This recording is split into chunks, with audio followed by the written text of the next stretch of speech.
De início, quero saudar o meu amigo presidente do Superior Tribunal de Justiça, o ministro Félix Fischer, saudar Sua Excelência, o Procurador-Geral da República, Dr. Roberto Gurgel, que nesse momento se faz representar da doutora Cláudia Chagas, saudar meu querido amigo ministro Luiz Inácio Adams, advogado-geral da União, saudar o senhor defensor-geral da União, Raman Córdova, saudar o Dr. Kofi Cavalcante Júnior, querido amigo presidente do Conselho Federal da Ordem dos Advogados do Brasil, saudar meu colega de turma, amigo de tantos anos, conselheiro José Roberto Neves Amorim, saudar o Dr. Flávio Corte Caetano, secretário especial da Reforma Judiciária, saudar Suas Excelências os ministros do Superior Tribunal de Justiça, que nos dão a honra de comparecer a esta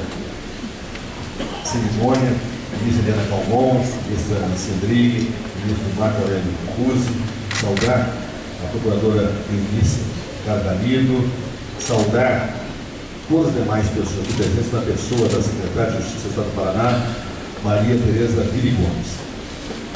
E dizer aos senhores e às senhoras que a luta pelo Estado de Direito no Brasil não foi uma luta que pode ser resumida num dia. Foi uma luta histórica. Uma luta que ceifou vidas, que trouxe tristezas, mas que acabou trazendo alegrias com a consagração dessa forma de Estado na Constituição Federal de 1988. Foi uma grande vitória a conquista do Estado de Direito. Mas é uma vitória que tem que ser conquistada ainda a cada dia. Porque uma coisa é nós termos na nossa Constituição afirmado para todos os brasileiros o princípio que o Brasil é um Estado de Direito. Outra coisa é fazer com que o Estado de Direito saia das páginas da Constituição e ganhe corpo na nossa vida social, na nossa vida cotidiana. Nós ainda temos graves problemas no nosso sistema de prestação judicial. Graves problemas que não são culpa dos que nele operam, mas que são culpas históricas que não podem deixar de ser observadas e atacadas.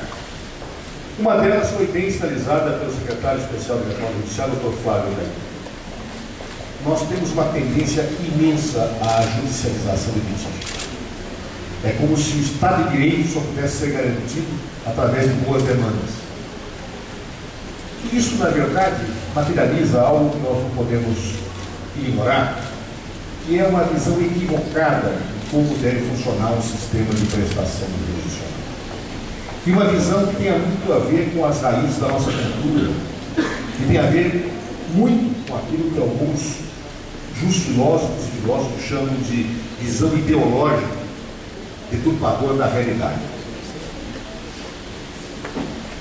Muitas vezes nós brasileiros temos muita dificuldade de entendermos a dimensão republicana das instituições.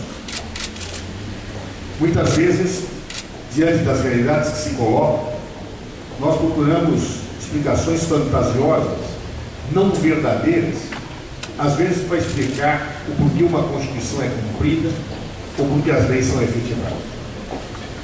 Quase sempre, querido amigo Félix Fischer, quando se vê um órgão atuando de forma republicana, prevalece na mente de alguns a ideia de que isso não é possível.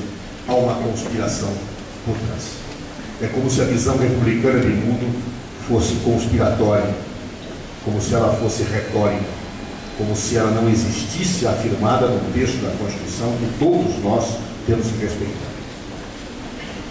E da mesma forma nós podemos afirmar que, em larga medida, existem obstáculos culturais, ideológicos de compreensão para que esse Estado de Direito faça ou receba um adequado equacionamento do seu sistema de prestação judicial.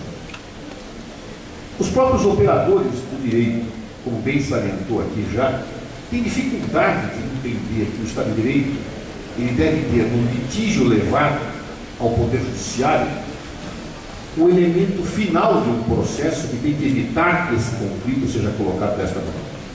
Se o sistema jurisdicional existe para resolver conflitos, melhor resolução se dará se ele não for levado às barras dos tribunais, se ele não for levado a um sentenciamento judicial. E por isso, medidas preventivas ou equacionadoras em âmbito pré-processual do próprio litígio são bem-vindas e são saudáveis. Mas nós não aprendemos isso na Faculdade de Direito, como bem citou o secretário da Reforma Judiciária.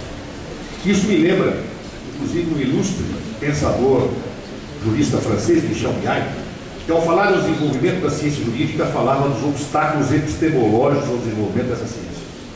E um dos obstáculos que ele impunha é exatamente este corte que se faz da realidade quando nós entramos na Faculdade de Direito, como se todo o mundo social e histórico se explicasse pelas normas e tudo o nosso pensamento dissesse exclusivamente respeito aos fatos normativos escritos no mundo dever ser, sem a percepção efetiva da sociedade, das relações que se colocam e que justificam a própria existência da norma.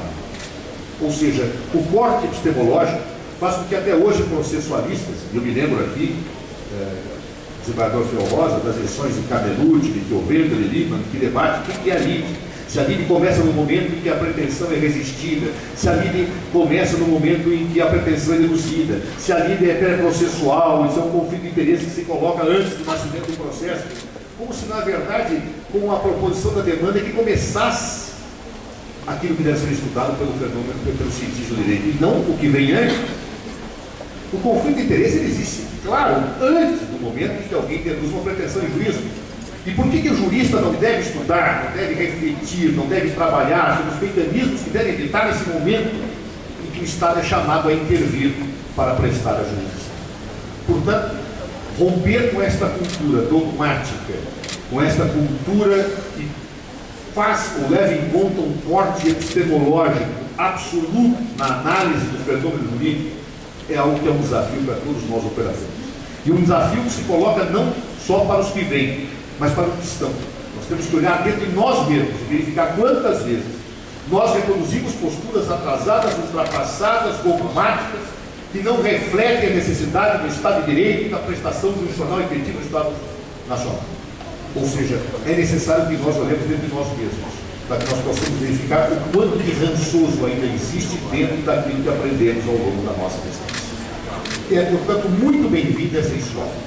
É através da reflexão crítica, do ensinamento de novas técnicas, do abrir de horizontes, que os operadores do direito conseguirão aperfeiçoar esse sistema e fazer com que ele esteja inteiramente adequado ao modelo do Estado consagrado na Constituição de 1988. Ou seja, realidades são mudadas de diversas formas, mas a melhor forma de mudar uma realidade é mudando a cultura, que justifica a realidade e que não faz ver os melhores caminhos para que ela siga os horizontes que todos desejam. Portanto, bem-vindo ao Estado de Direito, bem-vindo àqueles que lutam para que ele possa ser implementado no nosso dia a dia, e bem-vindo os que juntos conseguem inaugurar uma escola que marcha na perspectiva correta daquilo que é o papel do Estado na busca da paz social e da harmonia de todos. Muito obrigado.